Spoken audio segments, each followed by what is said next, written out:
Hola Pepito, ¿cómo estás? Bien, Carmen. ¿Y tú? Más o menos.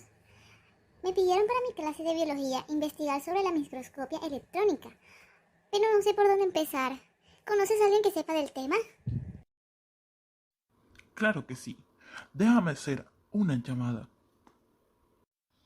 Nos vamos a contactar con ellas desde muy lejos. Nos vamos a contactar con ellas desde muy lejos. Son expertas en el tema. Ellas son de otra dimensión. El ojo puede distinguir objetos si su posición no es inferior a 0,1 milímetros. Este es el factor limitante para el ojo humano. Todos los demás detalles, por más que pequeños que sean, deben ampliarse para verlos. Se puede usar un microscopio o una lupa. Los microscopios se pueden dividir en dos: los microscopios ópticos y los microscopios electrónicos. Los microscopios electrónicos son el producto de varios conceptos experimentales y teóricos que se derivan de los experimentos de Sir J. Thomson. El enfoque de este conjunto de técnicas es la interacción entre los electrones y la materia. Los microscopios son microscopios ópticos debido a la longitud de onda de la radiación incidente. El problema de ser demasiado grande para lograr una resolución atómica es una solución ideal, y la microscopia electrónica actualmente tiene aplicaciones en biología. La primera aplicación es la capacidad de realizar un análisis cuantitativo de la composición de la muestra, que se logra analizando la muestra en combinación con los electrones utilizando los rayos X, que emiten después de la radiación clave. Otra aplicación es el análisis inmunohistoquímico de los componentes de la superficie de muestra, una opción basada en el mismo principio técnico de la inmunocitoquímica del oro coloidal, es decir, incubar la muestra fijada con un anticuerpo primario capaz de reconocer un antígeno de superficie específica y luego realizar una segunda incubación con anticuerpo secundario. Este método ha logrado un éxito significativo en el análisis de los antígenos de superficie de los linfocitos, así como los sitios de unión del VIH.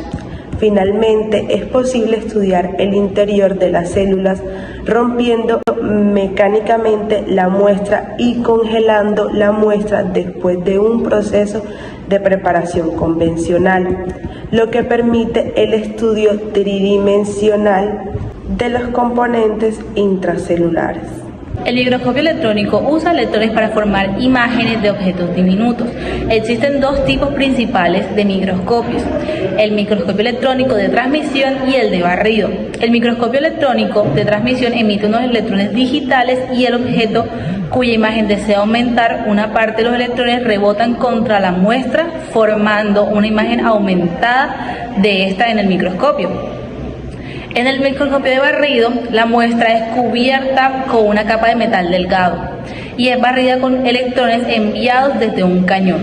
Un detector mide la cantidad de electrones enviados que arroja la intensidad de la zona de la muestra, siendo capaz de mostrar figuras en 3 dimensiones que son proyectadas sobre una pantalla fluorescente, formando una imagen visible, o sobre una placa fotográfica registrando una imagen latente con ciertos fundamentos de la microscopia. Además, las radiaciones electromagnéticas poseen una longitud de onda de preparación muy corta, a diferencia de los electrones. Estos se desvían de su trayectoria recta de propagación cuando atraviesan un campo magnético circular, y por último, al producirse un alto vacío, los electrones se desprenden de la fuente, formando un wolfram incandescente. y una fuente y flujo de electrones. La fuente es un cátodo constituido en un filamento de Wolfram. Eso pasa mediante como la creación de un alto potencial, el cual permite la trayectoria como rectilínea de cada electrón. Entonces esto va como en una baja longitud de onda y esos electrones se desvían al atravesar un campo como electromagnético. Teniendo en cuenta eso, encontramos que la desviación se acentúa como al colocar, por ejemplo, varios lentes en el microscopio. Entonces, eso se da como por un desviado. Bueno, esto se basa en una pantalla fluoroscopia para que de esta manera podamos lograr que sea visible como al ojo humano, por decirlo así. Después encontramos la formación de la imagen, que es cuando como el flujo de electrones como que se incide o se pone en una muestra y eso hace interacción con el resto de átomos. Se basan unos aspectos que es como el contraste de la imagen, que es cuando son absorbidos estos electrones para crear como composiciones o grosor y demás.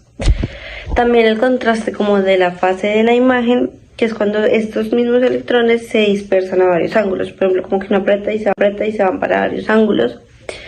Y la difracción de la imagen, que es como esa muestra cristalina que crean los electrones para dispersarlos a varias direcciones. Teniendo en cuenta esto, encontramos que el contraste de la amplitud y de fase contribuyen a todo lo que es la formación de muestras no cristalinas. Y que el contraste de difracción es el que forma esas muestras cristalinas, o el que tenemos que tener en cuenta para formar toda muestra cristalina. Ahora sí hablamos de la parte de las aberraciones, que son como esa distancia que existe, la distancia que existe como entre esa imagen que formamos y la que realmente se debería formar. Entonces, esto se da como por las imágenes o la producción de sinóptica, fotónica y electrónica. Existen varios tipos de aberraciones. Encontramos las cromáticas, que son las producidas por la variación de índices de refracción por las longitudes de las ondas. Las geométricas, producidas por un haz que sea monocromático, eso es importante, y se deben como a defectos de la construcción como de los lentes o de la forma en el campo magnético en el que se está dando el microscopio. De esta manera podemos decir que se puede corregir manipulando el mismo microscopio y mantenimientos y demás. La preparación como de esta muestra se debe necesariamente como a un conducto.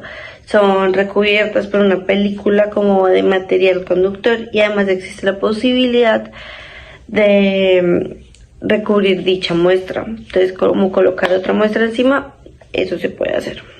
Gracias, Pepito, me ayudaste muchísimo. Seguramente voy a sacar un 5.